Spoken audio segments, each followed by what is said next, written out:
Hey everybody, the Johnny Cage here, bringing you the credits to Super Mario RPG. That's right, for completionist's sake, we're going to bring you the credits, and I'm also bringing Luigi. Come on.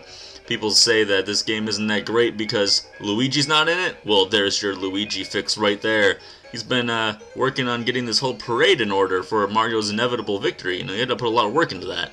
So, what can he do? He simply just couldn't join him on this trip this time. And I would imagine that Luigi's powers would have been pretty similar to Mario's, just not as great. Actually, Luigi takes a lot of crap for being just, a regular kind of Italian plumber guy. But I don't know. I mean, how many really awesome sidekicks are there out there? That's my question of the day. How many awesome sidekicks? Like, is there one in your mind that really stands out? Tails from Sonic also takes a lot of heat for not being a very good sidekick. But leave some suggestions in the comments below. Let me hear some good games and good sidekicks in games. And why are those moles carrying a giant bomb that's lit? They're gonna kill us all. My God. Crazy, crazy guys. Well, that sums it up for me and Mario RPG, guys. It took me almost 7 months to finish the game, but we got it done. I want to thank everyone, especially that watched every single episode of it, and I know that a lot of you didn't because I took such a long break, and then I came back and I got a lot of new subscribers showing up, and that's awesome. So even if you didn't watch every part, and I can't expect you to, I mean, I'm just a humble LPer of sorts. Actually, I'm not very humble at all, but thanks so much for watching anyway, guys. I really enjoyed playing this game. Besides Lufia 2, which I'm also still playing, this was my real introduction into RPGs, and it's a great one to start with. A lot of people call it a beginner's RPG. I know that there were a bunch of episodes where I called this game a beginner's RPG, and it really is, in the sense that, it's Mario doing an RPG, and it's not that difficult, but it doesn't hold your hand the whole time either, which is really appreciated. Another game that tried to be like the essential beginner's RPG that tried to make Westerners more aware of role-playing games to begin with was Final Fantasy Mystic Quest, which was a game that was recommended to me not too long ago that I'm really considering playing, because it was the game that was supposed to be what this game ended up being. Introducing RPGs very linear, super linear. Like, the game really, really holds your hand in that, and I think that kind of turned people off to it. It's also a huge black sheep in the realm of Final Fantasy games, which are, there are the quintessential RPGs of our time. There's really no doubting that. Whether you like them or not, some people like some people don't like others. I still got to get around to playing Final Fantasy IX. I hear more and more often that that's everyone's favorite Final Fantasy, so I've got to give that a try.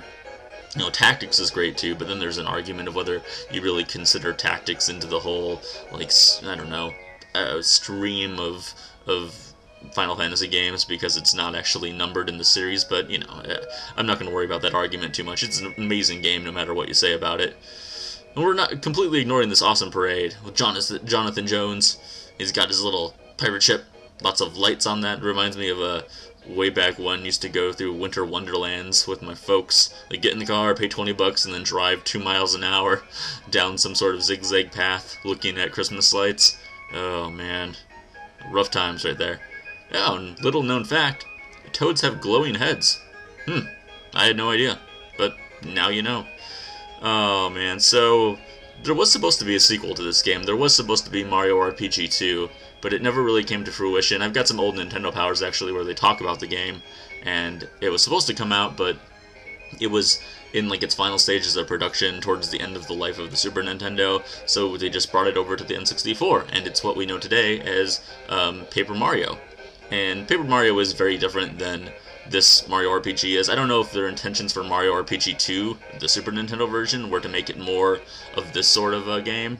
But, I guess it's hard to shy away from the 3D gimmick that they had on the N64, You have to use that for all it's worth, and, it really did work well in that game. I give the N64 a lot of crap, because it was a game that started out with, a brand new way of making games in a 3D environment, and there are a lot of hits or misses on that system, but some, like Paper Mario especially, really good game. So if you want to try a game that's very similar to this, Not exactly, but kind of its spiritual successor.